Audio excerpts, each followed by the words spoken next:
everyone, this is Habiba and welcome to Drop a Pin. The third pin I'm dropping this season is in Brisbane, Australia. Today I'm having the first Australian to come to the States specifically for triathlon, the second USD triathlete to get a scholarship and a world championship qualifier, who passionately seeked for education and sport in literally her other side of the world.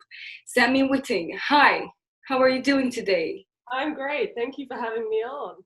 Thank you for being with me. Let's begin. When did you start doing sports and what were those?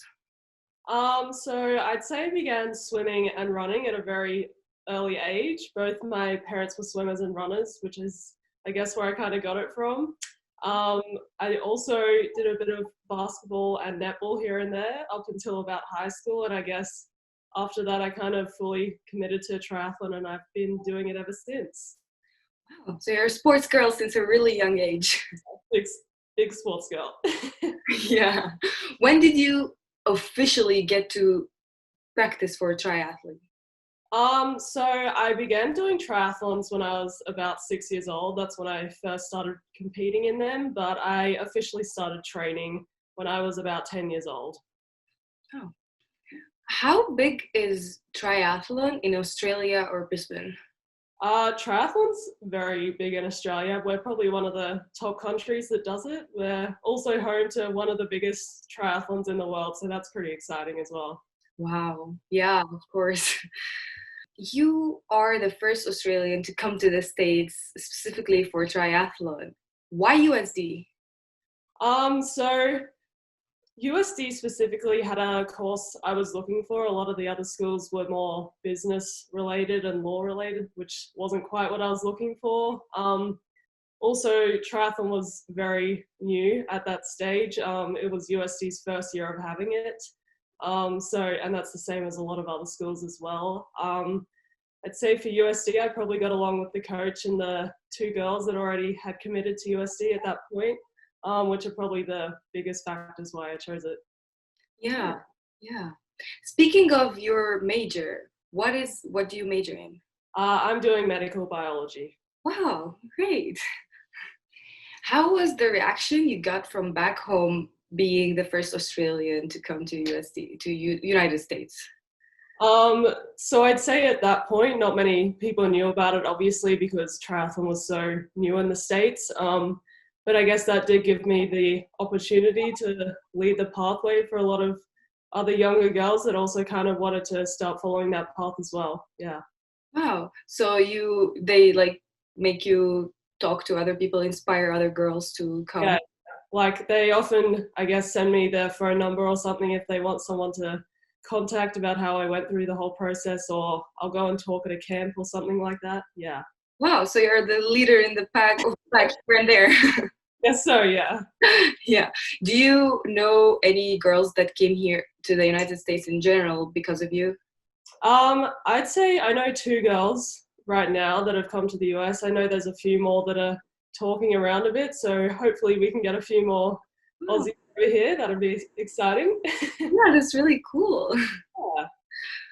You have an extended family here in Dallas, San Diego, and Salt Lake City.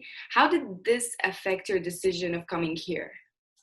So I'd say for the most part, it was a lot more comforting for my parents knowing that I had those, I guess, extended family members here that I could fall back on if I needed to.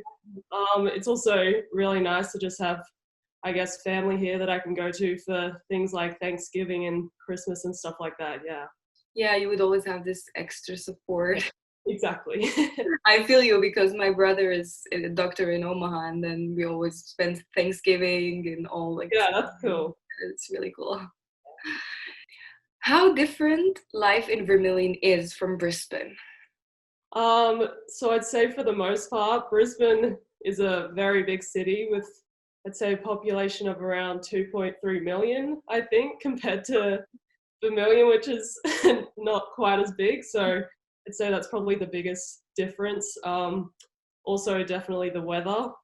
Where I live, there's never any snow. So yeah, coming to a place like this where it snows for pretty much half the year is a big change. And when it's actually snowing while we're having this interview right now. Exactly. Yeah. What question or misconception you are asked when people know you are from Australia? I definitely say the biggest ones are always related to kangaroos, like more so if I've seen them, if I can ride them, or if they'll punch you. um, I guess the other ones I get is, the funny one is, does the toilet swell the other way? Yes, it does. I'd say the other one's probably also if I eat Vegemite, if anyone knows what that is, but yes. Oh, that's cool. That's a lot of questions, actually. And I was complaining about the questions I get from Egypt, but now. Tell me about qualifying for the World Championship in 2018. So obviously for me that was a very exciting experience. It's something I've been working towards for a very long time. So yeah, it was amazing to be able to hear that I was allowed to compete in that. Yeah. You were here, right?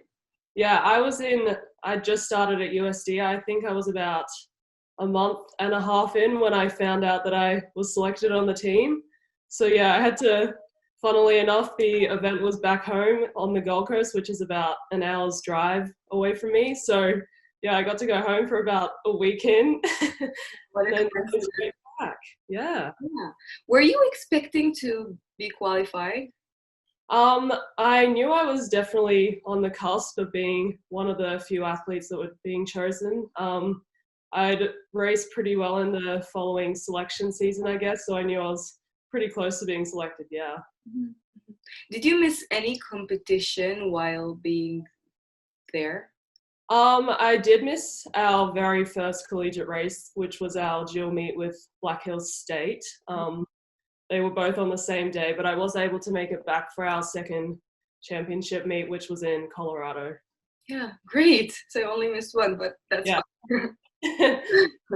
How was the situation for you when COVID hit in March? So it was pretty hectic for me. When it first hit in March, we were actually in Florida competing. We were told halfway through that our second race was cancelled. We were immediately flown back to USD. I guess 2 days upon being back then, I was told I had to go back home to Australia because our borders were closing. Yeah. So it was very hectic at that stage. So I had to pack up all of my belongings and everything. Ended up taking my exams at about 2 a.m. in the morning for the rest of that, Yeah. which was pretty crazy. But yeah, luckily, I was very lucky that I was granted an exception to come back to the US. So I was very happy about that. Yeah, that's so true. I feel you because I had to rush to when Yeah. the borders were shutting down. How was the rules like back home? Was it really strict? It was very strict at home. So I had a compulsory quarantine when I came back. All of our airports were shut. You couldn't go out with more than two people that weren't related to you.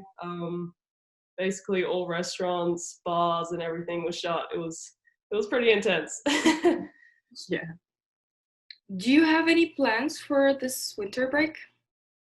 So I'm actually planning on going on a little road trip between all those three family members. So I think that'll be pretty exciting. Yeah, that'd be so Yeah. funny. Now to our signature question. If Mhm. I or anyone watching were to go to Australia, what are the two must-do things for a first visitor? I'd say definitely the one place that everyone loves going to is Sydney. It's probably our biggest city. Also we've got beautiful beaches there, probably the most popular Bondi Beach. And I'd say the second would have to be the Great Barrier Reef. Biggest coral reef in the world, so it's definitely a must see. Wow, that's really cool. I wish I can go there one time. Yeah, it's really beautiful. Yeah. Sammy, thank you so much for being with me. And I really enjoyed your conversation and your story. It was really amazing. Thank you. Thank you.